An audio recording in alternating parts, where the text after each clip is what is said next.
Hello, in this video we will be talking about what XRP is and what Ripple is. So the first thing we have to differentiate is between XRP, the digital asset, the native asset of the XRP ledger, and Ripple. So Ripple Labs Incorporated, which is a company. So let's start with the history here.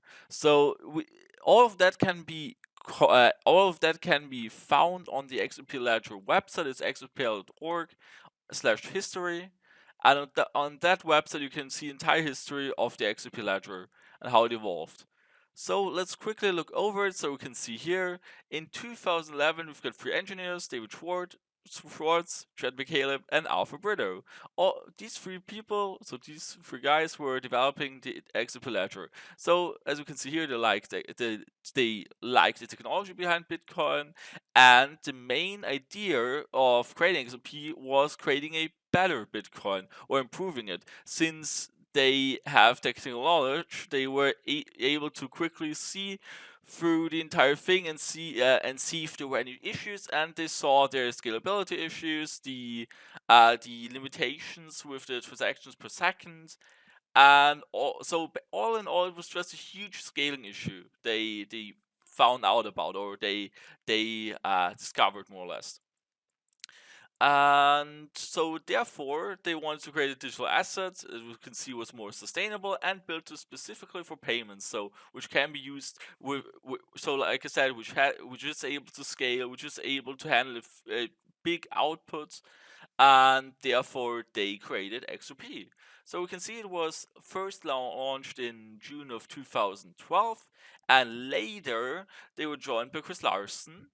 And after all of that was created, the company OpenCoin was founded, which was renamed. I don't know the year when it was renamed, but that company OpenCoin was renamed to Ripple. We can see that the founders of the XRP Ledger gifted 80 billion XRP to the company. Ripple has since sold some. So the XRP were created even before the company OpenCoin and Ripple existed, and then later gifted to the company. So the founders, which got some of the XRP, then gifted it to the company.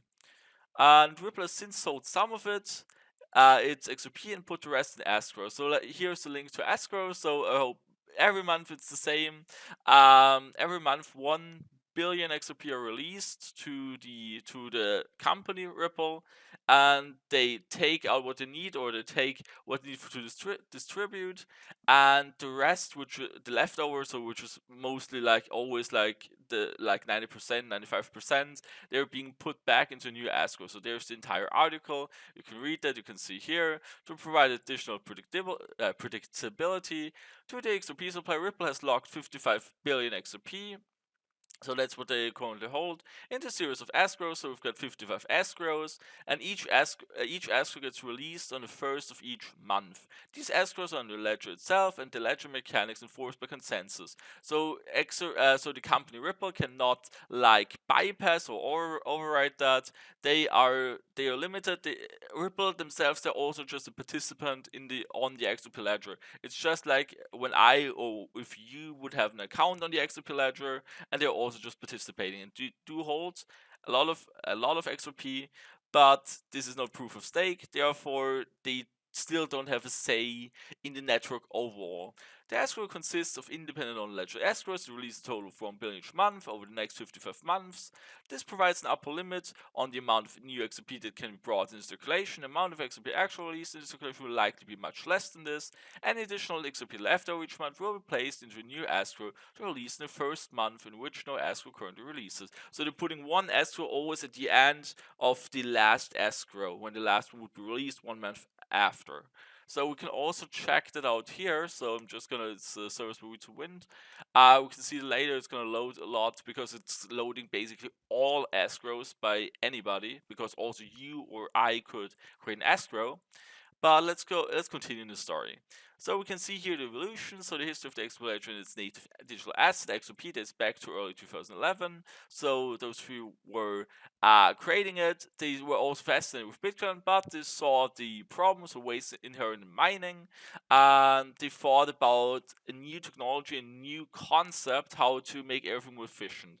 They sought to create a better system for setting value, and the outline in May 2011. So they were active in Bitcoin forums, as we can see here. We've got Jad here, so probably Jad McCaleb, where he was just asking a lot how to make things better.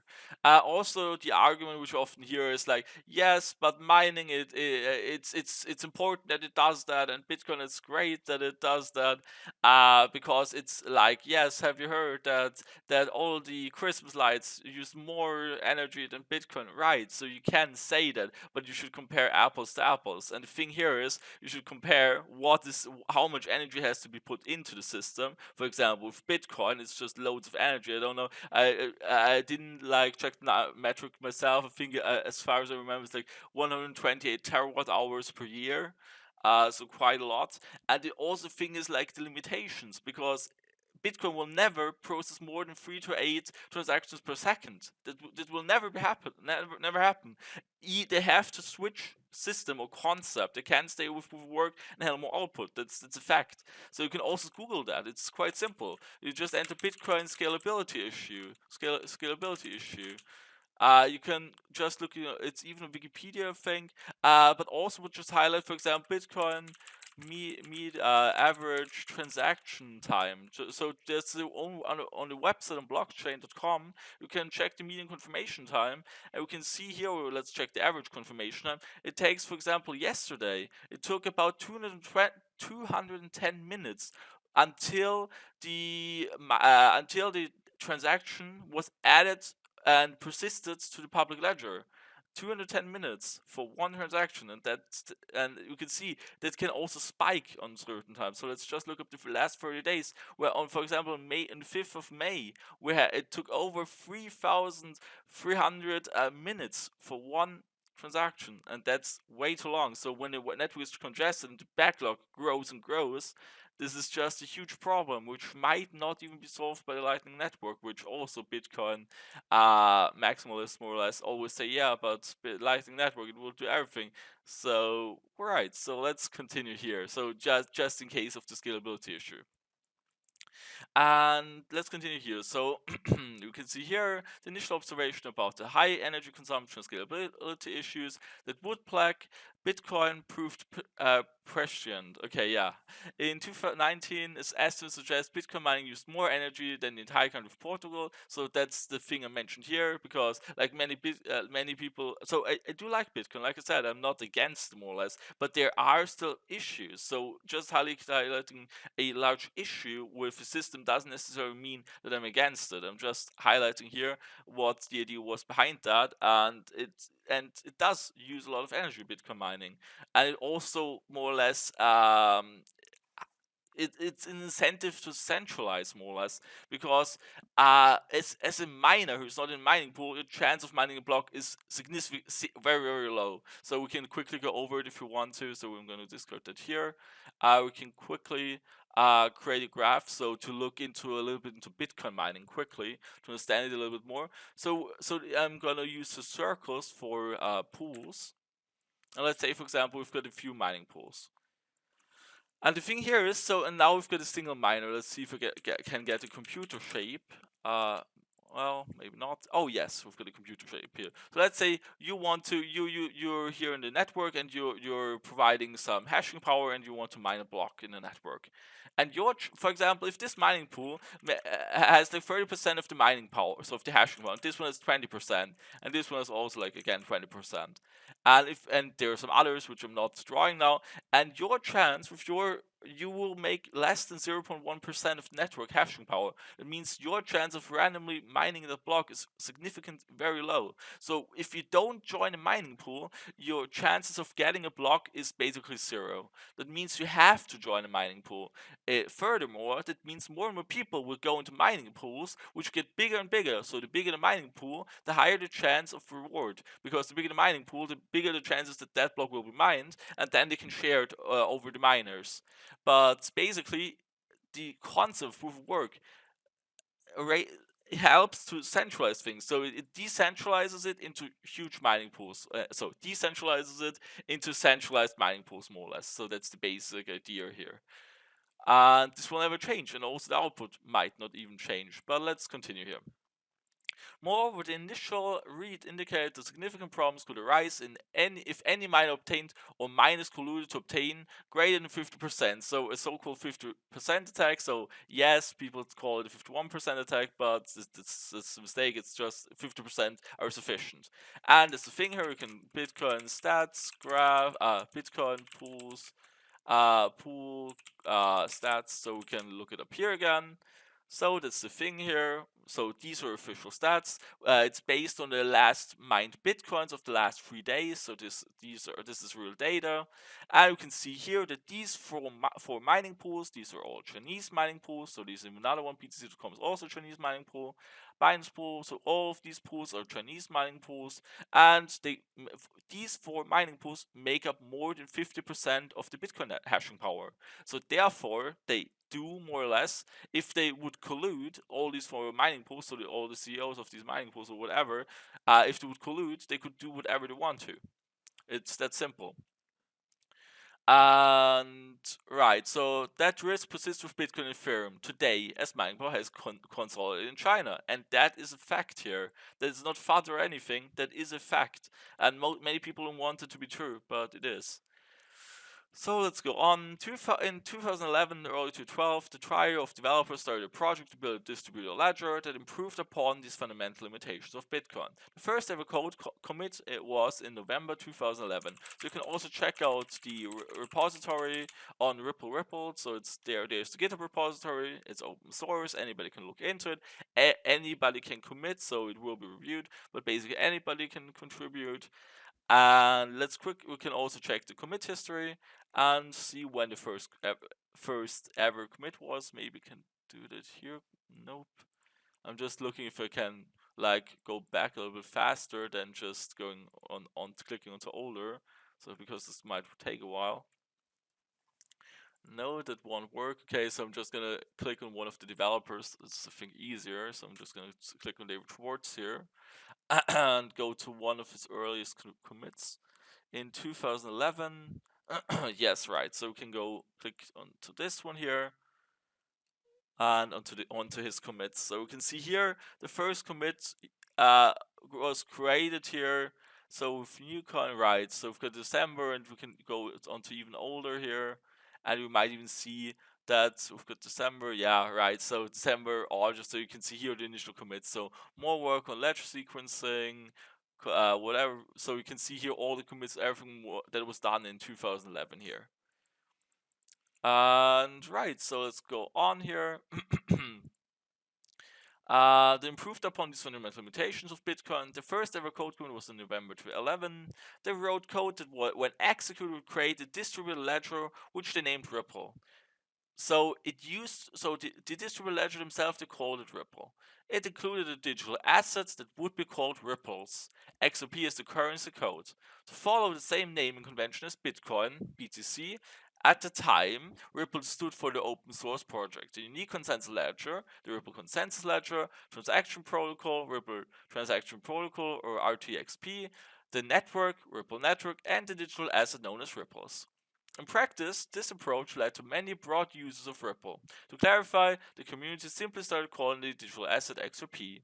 By June 2012, Schwartz, Michael, and Brito completed code development and the XRP ledger was fully functioning. At that time, they decided the next move would be to gift 80 billion XRP to a not yet formed private company that would work with the broader community as well as pursue its own payments mission. The ledger code itself would be open source and for anyone to use. I just showed you that before. They all agreed on how to allocate the XRP among themselves and the future company, and they eventually created the company along with Chris Larsen in September 2012. So, as I mentioned before, and this also called mistake, Ripple, the company, existed later after the XRP ledger was created, programmed, and also after XRP was quote unquote pre-mined. Chris Larsen was the CEO of OpenCoin and at the company's founding. Jet was co-founder and CTO. David Schwartz was the chief cryptography officer and other brilliant advisor. So we can see here in 2013, OpenCoin was rebranded to Ripple Labs. At the outset of the company, OpenCoin set out to revolutionize the global financial system. Despite the revolutionary ideas of many of Bitcoin's early believers, Larsen never thought blockchain technology should be used to overthrow the existing financial system. He believed that history's most transformative innovations have always relied on the great ideas that came before them, not disrupting them. In early conversations with potential customers, the team was asked about the differences between the Ripple project and OpenCoin company. With the community starting to call the digital asset by its currency code XRP more widely, company leaders decided to rebrand the company to Ripple Labs, which has been shortened over time to Ripple. Today, the company uses XRP and the XRP ledger for liquidity management. In its cross-border payments business, Ripple also remains a stakeholder and contributor to the broad XRP community. So, very important here again to highlight that Ripple, the company, they are involved in the development, but also anybody could contribute. They do hold XRP, but they do not have the final say in the network. So if they want to change anything, so we'll be going into more detail later, how exactly the ecosystem works and how changes are applied to the ecosystem and how basically also the validators work. So I know it can get a little bit confusing, like always, so hearing about Ripple, RippleNet, OpenCoin, XRP, but it's very important to differentiate here. And so here the history ends more or less. So let's now go a little bit into the validators. So we now know the basic history, how it all started more or less, and basically that also the division of XRP was more or less, like I said, a better Bitcoin. So a asset which was just more scalable, faster, cheaper, and quote unquote better. And there's the thing here. So, like I said, we'll also show the repository, and let's also go to LiveNet one more time to look at that here. So obviously XRP, so the distributed, so decentralized distributed ledger, or also like short DLT, so distributed ledger technology. In this case, the XRP ledger is a network of lots of nodes. So currently we have like about 1,000 nodes. Node Explorer, just enter Node Explorer XRP, then you can, oh, and also XRP scan there, that's fine. But we'll also go to XRP charts, and you can see here all the nodes in the network. So let's go to network and the metrics. No, I didn't want to go to the metrics. I wanted to go to the, well, let's go to topology one more time. No, then I can see the node network. Nope. Oh, right. So we can see here lots of nodes down there. Okay, so these are many different nodes. So running the Ripple D server in different versions. And right, we can see here, maybe we can see how many they are. Yes, we've got currently like 905 nodes. So the important part which has to be differentiated here is that a node is not automatically a validator. A node is contributing, also participating in the consensus. There you can run a the Ripple D server in multiple modes. It could be just a reporting server, it could be a full node which has the entire history, for example, or it could be also run as a validator. So the important part here, so we can see here also the geographical map here where these nodes are. So they are spread over the world. So quote unquote decentralized. And now let's go to the consensus algorithm. So there are a few Ripple D servers in this network which are very important. And currently this list consists out of 39 important validators. So when we look at this here, so we can see here the LCL, the last closed ledger, is here. We've got here the number, the current number. And you can see here that, for example, this block, or this last closed ledger, contains lots of transactions, 26. So whatever comes in, all validators contained in the UNL agree upon the transactions, and everybody votes and says yes, this should be done. Oh no, this doesn't work. We can see here there are like 5 different types of transactions. For example, we've got the offer create. This is part of the decentralized exchange logic, which works on the XRP ledger. You can also payments. So this might be the thing most people do, like when they send XRP from one address to another one. And we will be now having a closer look at the validators. So there's a website called XRP Scan. On that website, you can click on validators. There you can see all the validators. So it goes down, down, and so on. But important ones are these 39 currently. These 39 validators, each validator has their own UNL, the unique node list. So each validator says which other validators he trusts.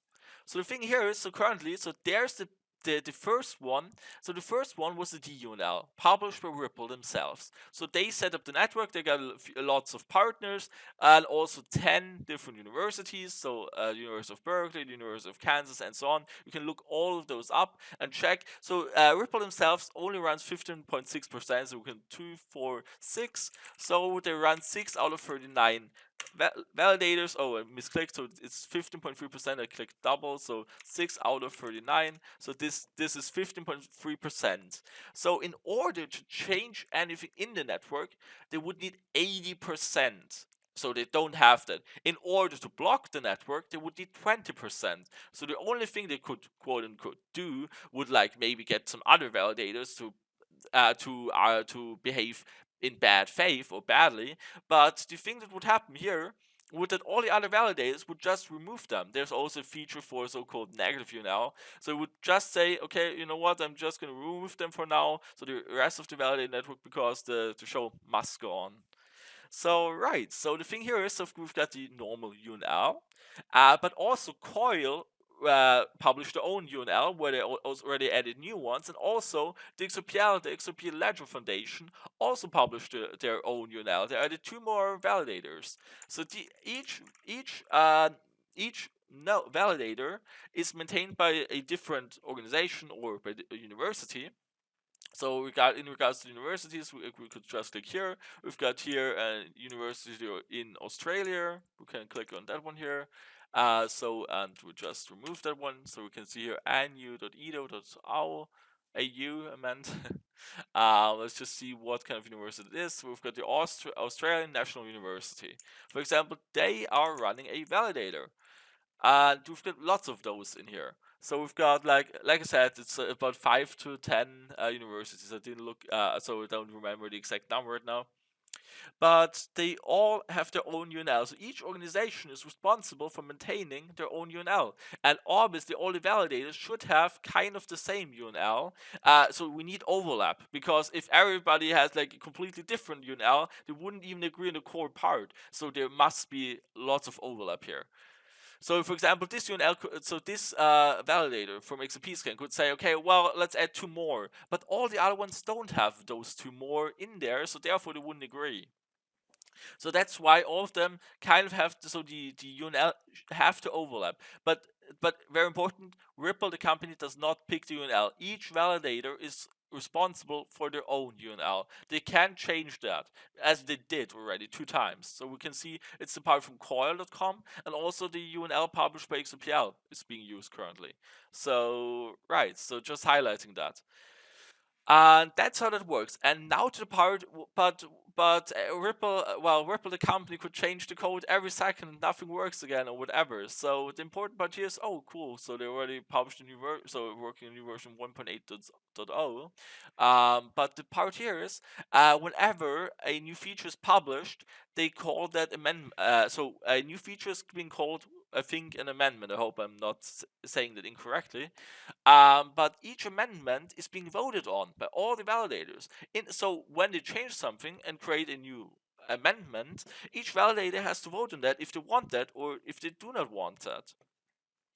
And we can see here currently, for example, there are a few amendments from version 1.7 and 1.7.2, which are not released yet because not enough validators are voting for it. So I think each 256 last close ledgers, I think it's then a wait a sec, there's a voting flag or something like that. I did look it up one more time, but extra amendments voting. So they're mentioning it here how it exactly works.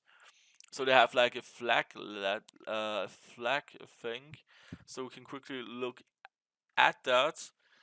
Um, so there are the amendments, and there are like lots of amendments which have been enabled over time. But right, we can quickly look at it. So right, so every 256 ledgers, we've got a flag ledger. And at the flag ledger, we can see the process of approving an amendment starts in the ledger version immediately before the flag ledger, when Ripple devalidator servers send validation messages for the ledger. Excuse me.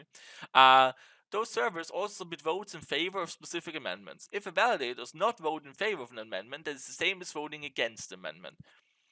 The fee voting also occurs around the flag ledgers. Okay, so also like it's the same with the fee voting for what the minimum account reserve is, and also how much the XRP increments when a new object is added. For example, in escrow. So we can see here, we can click on the validators again, and we can see here that these validators are, for example, for voting for fee 10 and 2. We want the base fee to be 10, that the minimum reserve is 10, and the owner fee for an object is 2. But we can see that that hasn't happened yet because not enough validators are voting on that base fee. We've got only 1, 2, 3, 4, 5, 6, 7, 8, 9. We've got only 9 out of 39 validators voting for the new base fee. So it might take some time until that happens. So, for example, it's a perfect example because I don't know if you remember, but David Schwartz himself, so the CTO, was saying he was advocating for it, but we can see nothing happened yet. So he's not controlling the validators because it's completely up to them if they are doing that or not. Just because David Schwartz is, like I said, advocating for it doesn't mean that it's going to happen immediately. So it is a good idea. I'm also all for the new base reserve to 10 and the owning fee to 2 because it would be nice. So lots of XRP are being released again to people who have multiple accounts. But still, it's like I said, they do not control the network. They're just participants in the network. Nothing else and nothing more. That's very important to understand. They do own lots of XRP, that is true, but they don't have any special rights. They can't change anything in the network without all these validators agreeing upon it. So let's go on here. So we've got the amendment voting, and each amendment is being voted on. So each new feature is being voted on by all the validators. And if we quickly look, for example, at the ticket badge here, we can see here there's a new functionality from 1.7. So we can see here from which version it was introduced, and that we need 31 out of 39 votes so that this feature gets enabled. And currently we've got only 25 votes for it, but lots of validators which are voting against it. I also have a theory that Ripple themselves intentionally also run a few validators, but they're intentionally not voting for it because I think they don't want to say, yep, we're gonna activate the feature. That's why they're always on each feature they're voting against it. So we can see all the 6 validators from Ripple themselves, they're not voting for that feature. The same goes, so that's quite cool. So the same goes for, like, for example, a different feature. For example, if we look at the flow sort strands, we can see here again all the validators run by Ripple, they're not voting for it. So I think it's intentional that they just let all the other participants in the network, so the rest of the other 85% of the network, vote in those and not themselves. So they're not participating in the voting here. So I think that's intentional, yeah. And right, so I hope that you do now understand that XRP is decentralized. Like I said, XRP as a Ripple the company does own a lot of XRP, but this network is not proof of stake. Just because they have a lot of XRP doesn't mean they are allowed any special rights or anything. It's not proof of stake. They have their own RPCA, the Ripple consensus algorithm, and it works differently. So this one relies on validators, and these validators will grow in size even more, as they did already. And only, like I said, 15% of these validators are being run by Ripple themselves. And they might even remove those. So they even said, like, I read that they're more and more working it, that they finally can leave it more or less completely. So so they're completely more or less gone. I think I read something like that on the XRPL website. So I hope that everybody now understands what XRP is, what Ripple is. Also, in regards to the consensus algorithm, there is a cool video which is explaining that. I'm just looking. I'm just looking it quickly up because it's like, so we've got also a document here explaining it theoretically, but it's more important. There is a good video on, I think, what's the website? Daily Motion, maybe? I'm not quite sure. Vimeo. I meant Vimeo. So we can quickly look over that here again. So maybe it will help a little bit. Ripple is a system for making So transactions on this was like when it used to be like, as you can see here, this is from 8 years ago when it was called Ripple, but it's now XRP and the logo is a different the one. internet. Other financial systems require handshakes, contracts, corporations, laws, audits, governments, and faith. Ripple only requires an algorithm. So Ripple here we can see the RPCA at work, so how it exactly works, but let's continue here. runs on a network of servers. At So we've got lots of, we've got lots of servers, quote unquote validators here. the heart of the network is the ledger. It is a distributed database, a database shared with all the servers in the Ripple network. And we've, so yes, we've got the validators here, and also lots of other nodes. So some nodes know, for example, also full history. For example, the validators themselves don't need to know the entire history. For example, like it's used in Bitcoin, because in Bitcoin each network knows the entire history of each transaction. That's not important here in the on the XRPL, because the validators only know a few, also a lot, but they don't need the full history. So that's also very important in regards of scalability. It stores information about all Ripple accounts. A new ledger is created every few seconds. Right, so currently a new ledger is created every 3.8 seconds, so we can also see that here. So sorry for interrupting all the time, but I think it's easier if I also like visualize it more often and show how it works. So you can see here, so on average it takes like 3.6 seconds currently to close ledger. So that process, which we'll be looking over more, is being done every 3.6 seconds. Every 3.6 seconds, all of that happens, and the ledger is closed, the last closed ledger. The block is, well, block in this case is written down, so persisted. The most recent ledger is referred to as the last closed ledger. Last closed ledger, or LCL, we can also see that in the document of the RPCA. At any time, the last closed ledger is a perfect record of all Ripple accounts. A transaction is any proposed change to the ledger. Any server can introduce a transaction to the network. These transactions go out to all active Ripple. So when a transaction is introduced from one validator, validator is being sent to one of the validators, it shares it with all of the other validators, and the entire system. So also the other Ripple servers are participating in the consensus, but they're being ignored for now. servers. The servers automatically come to consensus about a set of transactions to apply to the ledger, creating a new last closed ledger. How does consensus work? Let's break it down. So this consensus happens on every validator in the network. So that what we see here right now happens on all the validators and all the other nodes which are also participating. The goal of consensus is for each server to apply the same set of transactions to the current ledger. Servers continually receive transactions from other servers on the network. These transactions form a candidate set, a pool of transactions waiting to be added to the ledger. At the same time, the server receives proposals from other servers on the network. A proposal is a set of transactions to consider applying to the ledger.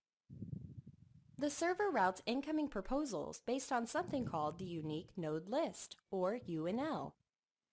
Each server has a UNL, a list of external servers.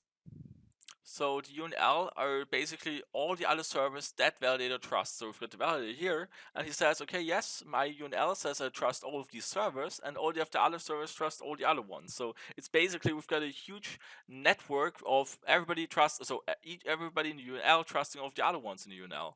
So basically, let's make another blank diagram quickly. And we can see, let's again let's use, if you can quickly see a server here. Well, is there a nice drawing here for server? No, let's take that one. Why not? So we've got here a validator, and we've got here. Let's quickly do a 3 or 4. So this validator, for example, says, well, I'm trusting these 3 here. So I do trust these 3 here. So he trusts those 3 here. And the next validator, so I need more arrows here. So he trusts those 3 here. So we've got validator number 1, okay? And this validator says, okay, I trust that one here. So, okay, I'm just gonna try if I can make it around here. I trust that validator here. This validator also says I trust that validator here. And I trust that validator here. So they're all trusting each other. So for example, this validator here could also say I only trust those 2 here. Why not? I only trust those 2 here. So right. So whatever that value is proposing is being ignored by that one because it doesn't trust it. So each validator has their own trust list, called the UNL more or less, and usually all these UNLs should overlap. So they should be exactly the same, or at least overlap a lot. Because otherwise, if nobody trusts nobody, and so if all of they do not trust each other's validators, then it's going to be a huge problem. So let's continue in the video. And right. Proposals from servers not on the UNL are ignored. So we can see here, somebody who's not in UNL, it gets dumped, ignored, okay? So that's the part here. So everybody can also participate in consensus, but if you're not in a trusted value list, you're ignored. The server only pays attention to incoming proposals from the servers that are on its UNL. The transactions in the incoming proposals are compared against its candidate set. When a transaction in an incoming proposal matches a transaction in the candidate set, that transaction receives 1 vote. The server continues to check the incoming proposals against the candidate set until a timer expires. At this point, the server takes transactions that have received at least a 50% approval rating and packages them into a new proposal. This proposal goes out to other servers across the network. The process now repeats, but with an important change. The approval rating requirement increases to 60%. Once again, the server receives incoming proposals, looks only at ones from servers on its UNL, and compares these proposals against the candidate set. Now transactions with a 60% approval rating are packaged into a new proposal and sent out across the network. When the timer expires, the approval rating rises to 70%. With each iteration, the proposals will have a greater similarity to each other, and the votes will increasingly agree. The inevitable outcome of this process is that disputed transactions are discarded from proposals while widely accepted transactions are included. The dissimilarity between the proposals quickly moves towards 0. At this point, the network has reached consensus. A server knows that network has consensus when 80% of the votes for every transaction in a proposal are either yes or no. This is the threshold for mathematical certainty. When a proposal hits the 80% threshold, the server validates the proposal, alerts the network, and closes its consensus process. This validated proposal is now applied to the last closed ledger. At this point, any invalid transactions are discarded and a new last closed ledger is created. Transactions that were not included in the ledger remain in the candidate set. All transactions that were received during the consensus process are added to the candidate set.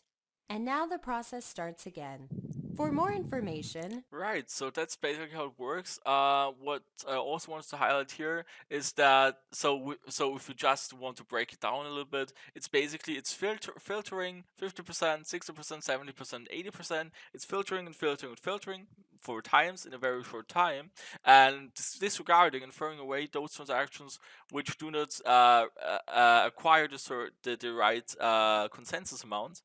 And then after the filtering, after 4 filtering, they are checking one more time, and then it's being persisted. And then we've got the LCL, the last closed ledger, and that's what happens every 3.6 seconds. Exactly that process happens all the time on the XRP ledger. So we can see it is decentralized. We can see it is fast, it is cheap, it is also very important to understand running a validator.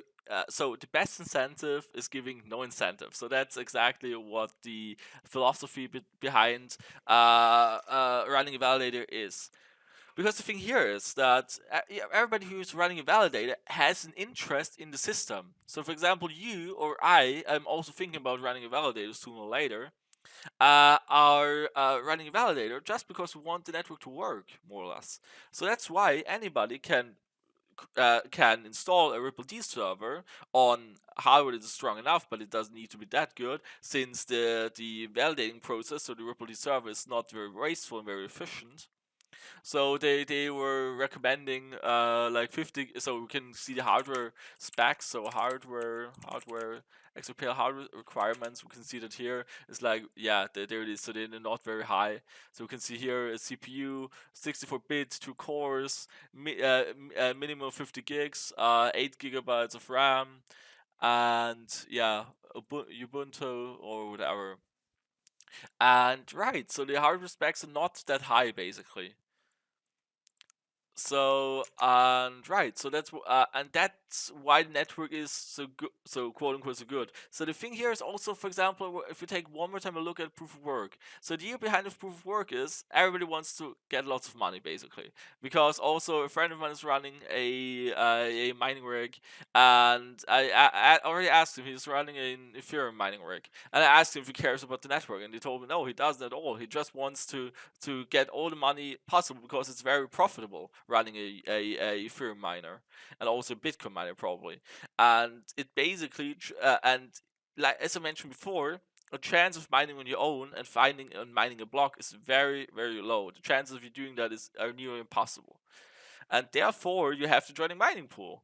And then you get obviously your percentage of the hashing power you provided. And that's exactly the thing here. So it is hiring, so it's helping to centralize it into mining pools. That's all it is. And people don't care about the network, they just want to earn money, and that's it.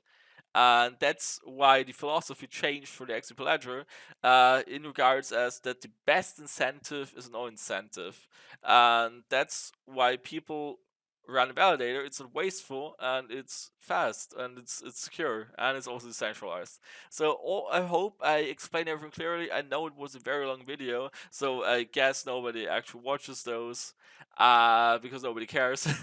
um, usually obviously also people don't have an attention span, which, well, is here in this case 40 minutes. So people who made it this far, well, congrats to you and thanks for watching this. I hope I explained it clearly. You can also please correct me if I'm wrong, or if I misexplained something here.